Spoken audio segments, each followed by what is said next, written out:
Bon ben, back to plans. On retourne à mes petits plans. On va parler un petit peu d'amour, de la sensation d'amour, vraiment. Le saviez-vous? La sensation d'amour vient du cerveau droit.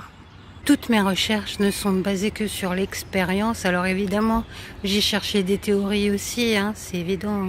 Il m'a fallu 28 ans de recherche empirique, donc dans l'expérience même. C'est le petit plus de mes recherches. Alors vous pouvez peut-être écouter le TED Talk de Jill Bolte Taylor. Je vais vous l'écrire là. Où elle parle de sa propre expérience. Elle a eu une embolie cérébrale du cerveau gauche. Et elle a vécu 2 ou 3 ans comme ça, avec son cerveau droit uniquement. J'ai aussi personnellement vécu cette expérience. En 2016, c'était un 1er avril, la blague à bon Dieu. J'ai fait un AVC du cerveau gauche. Tout était tellement beau, tellement bon, tellement... Wow.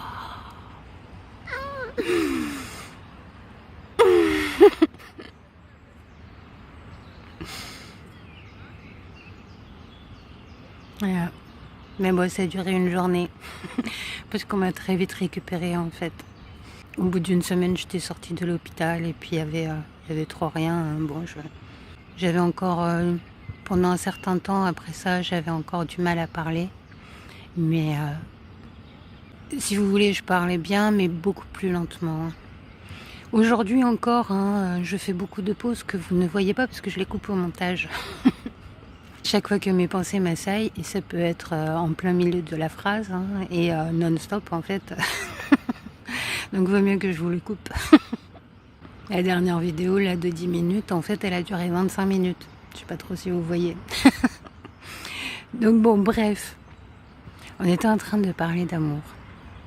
La sensation d'amour, elle nous provient du cerveau droit.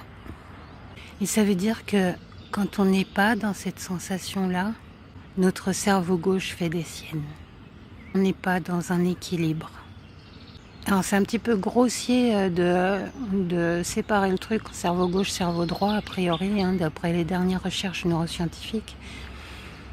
De toute façon, ils sont pas encore très au fait là-dessus. Mais je me base toujours sur mon expérience. Je sais que dès qu'on m'a remis le cerveau gauche en route, il y a eu toutes les tracasseries, tout le côté logique et douloureux en fait qui est apparu.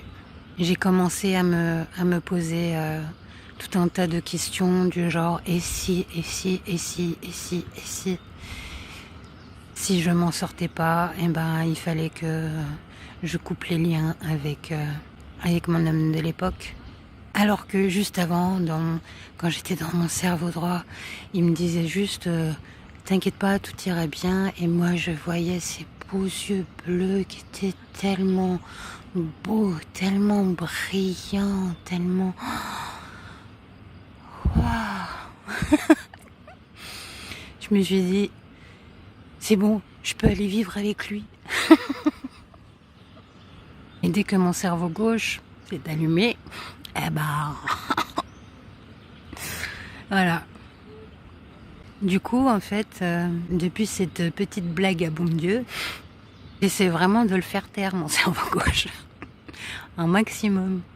En tout cas, j'essaie de faire un équilibre, quoi. Parce que le cerveau gauche est tout aussi utile, sinon il serait pas là. Si on était tout le temps dans le « Waouh !» on serait dans un monde de bisounours. On ne verrait pas les dangers arriver, parce que même un danger, en fait, c'est « Waouh, un danger !» Qu'est-ce qu'il est beau. Donc en fait, la sensation de l'amour, c'est quelque chose de physique. Ce qu'on recherche tous dans les relations, et dans toutes les relations amoureuses, amicales, familiales, dans toutes les relations, c'est cette sensation-là. C'est une sensation de sécurité totale. Tout est tellement beau, tout est tellement bon. Voilà, donc en fait l'équilibre est nécessaire, de toute façon. Mais l'équilibre, On est d'accord. Et c'est-à-dire que c'est une sensation dont on a besoin au quotidien. Cette sensation du cerveau droit. Et on peut relier les deux en fait, le cerveau gauche à la raison et le cerveau droit au côté intuitif, émotionnel, tout ça. Même si c'est à peu près, c'est grossier quoi, hein, comme partage a priori. Hein. C'est tout aussi grossier parce que Jill Boyle Taylor elle a dû tout réapprendre, hein, mais son cerveau droit a pris le rôle du cerveau gauche. Hein. Donc en fait, les neurones sont vachement neuroplastiques, je crois que c'est comme ça qu'on dit, c'est la neuroplasticité. Hein.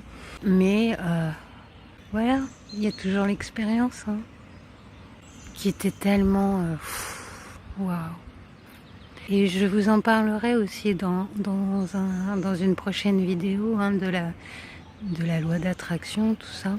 Une fois, j'ai passé un mois et demi comme ça, dans une sensation d'amour. Vous savez, c'est vraiment une sensation d'être amoureux de tout ce qui est, y compris le fait que j'étais paralysée, c'est être amoureux, voilà. Et j'étais dans cette sensation-là. J'étais amoureuse d'absolument tout pendant un mois et demi. Et j'ai jamais été aussi riche de ma vie hein, que pendant ce mois et demi. Voilà. Une prochaine.